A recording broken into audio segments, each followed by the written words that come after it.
Good day, trendsetters. I've always wanted to say that. And since Jason isn't a mountain biker, I got to come and do this launch for the new Garmin Edge MTB. And I'm here with Stefan, what's your title and what do you do here? I'm a cycling product manager with Garmin. Right on, cool. And why a mountain bike specific computer? Because your computers seem to work fine for mountain biking. A lot of people use them for that. Yep. Yeah, totally. I think if you look at sort of the history of Garmin products, especially in the edge space, we've really been focused on the endurance cycling customer. So we see a lot of use of our edges in XC, longer term riding, like multi-day events, that sort of thing, because of the great battery life. What we wanted to do with Edge MTB was really make a product for oriented towards gravity cyclists. Right. So we're adding new activity profiles for enduro and downhill. We've got this super rugged product, all overmolded buttons, so you can't get mud and grit in there. Corning Gorilla Glass display. It's truly made to stand up to the demands of gravity mountain biking. So we'll get to like some of the gravel features. So if you've already tuned out, sorry, because we're going to talk gravel in a minute. But I do just want to kind of like tease that I think those overmolded buttons is probably one of the killer apps for the gravel cycling crowd, especially those events like Unbound where you could be in like just gunky thick mud and you're covered in it because you've had to fix and try to put your chain on or something 10 times, and now you're smashing buttons with little grooves around them. Yeah, like that to me is one of the coolest like physical tactile features of the new computer. Yeah, we're really excited about that. I rode that Unbound where we did the hike bike through the mud for five miles or whatever it was, and truly hands covered in mud. Being able to operate those buttons in any conditions is really what we wanted to do. So this is a touch or a button only product. No touch screen, but that really allows you to use it in any weather, gloves on, gloves off, always get the right tactile feeling. Cool. So I am a little bit curious about the touch screen because I found myself when we first started playing with it, I'm like, what is, like, it's like when you use a tablet for too long and then you go to your laptop, like, why isn't this working? Yeah.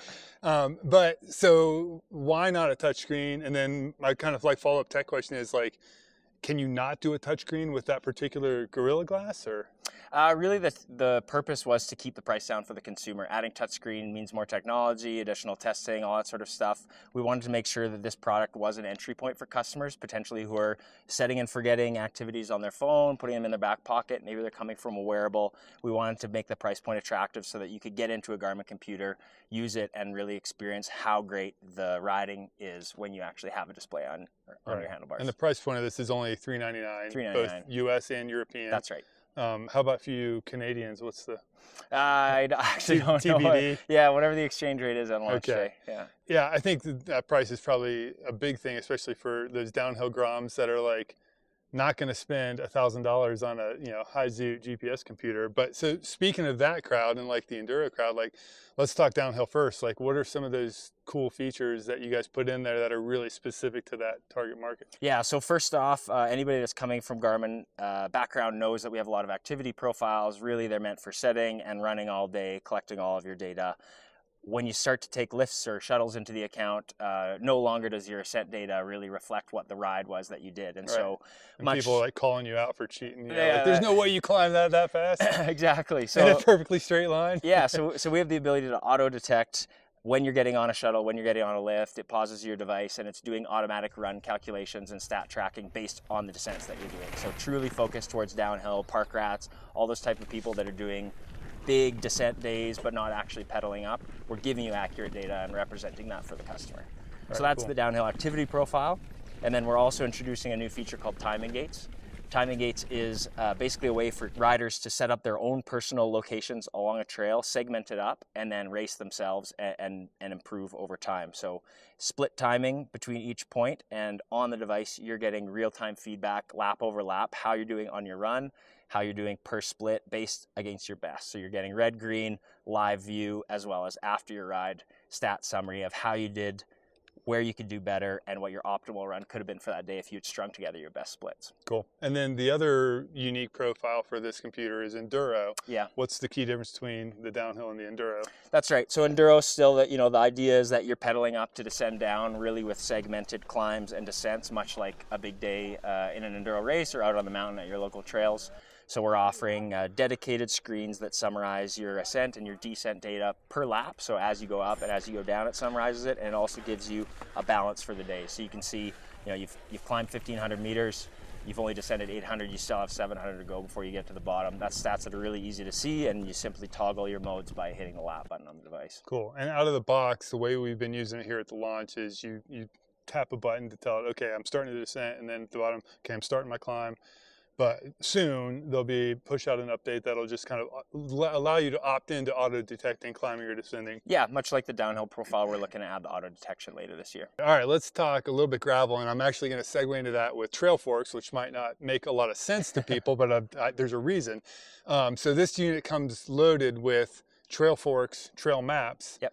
And is it like globally, just North America? Like how many maps are on this thing? Yeah, it's all Trail Forks data for everywhere that Trail Forks receives trail information. So as you know, a lot of the Trail Forks data comes from local trail societies that submit and sanction their trails based on sort of the rules of the region.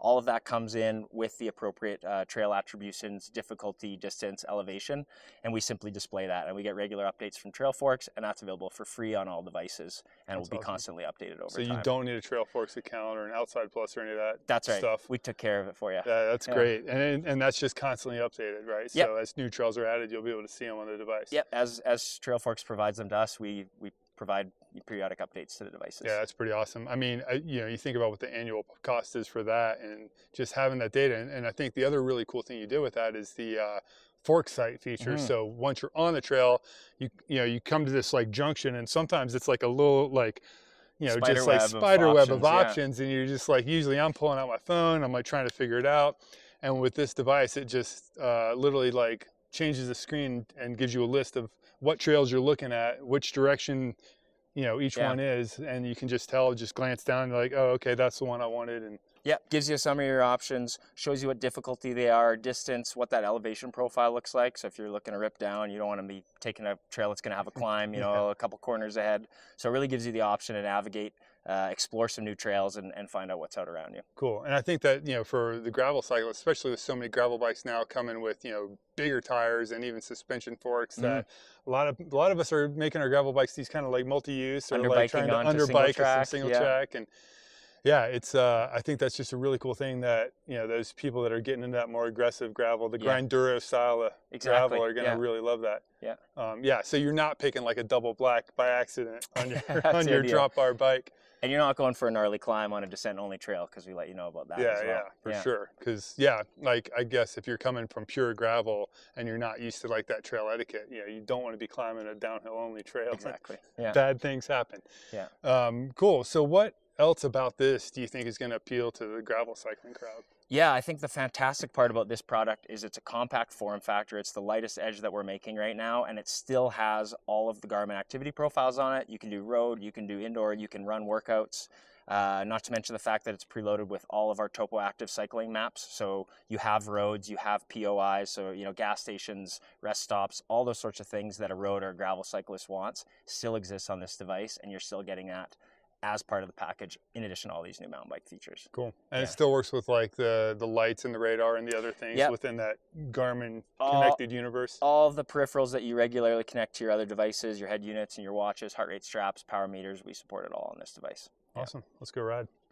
So I just want to double tap a second on the timing gate system, because it is really cool. So let's say you want to time yourself on this trail and hit a few different segments and see how you're doing for each little section of the trail, which is really important if you're racing downhill or practicing a segment on an enduro course. You want to see where you can improve on each segment. So you would simply come to the start of the trail, the top, and go on the device and set a little starting point, and that creates your start gate.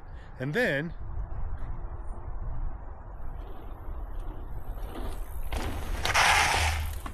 you'd simply come to a point on a trail that you want to create a timing gate for, and that would let you measure the time from the starting point to here. Then you go a little bit further down the trail, create another virtual timing gate, and measure your time from this point to that point.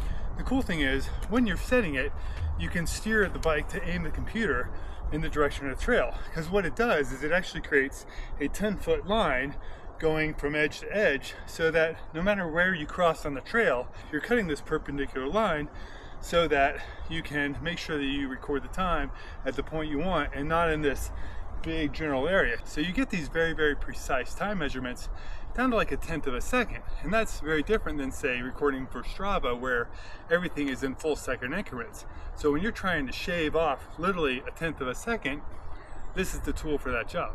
Another cool feature with the new Edge MTB is the mounts. So it does come with their mountain bike mount that lets you place it over the stem, which you could flip and push out front if you want, just a little bit.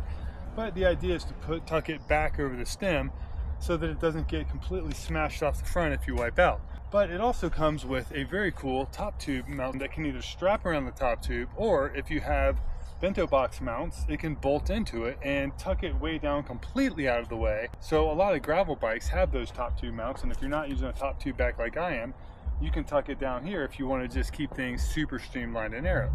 So does the little Edge MTB make sense for gravel riders? Well, that's kind of up to you. If you want the smallest, lightest, most mud-proof cycling computer they make, with pretty much all of the features you would want from a training tool for road and gravel, then yeah, this makes sense. It's also pretty cheap in the grand scheme of things.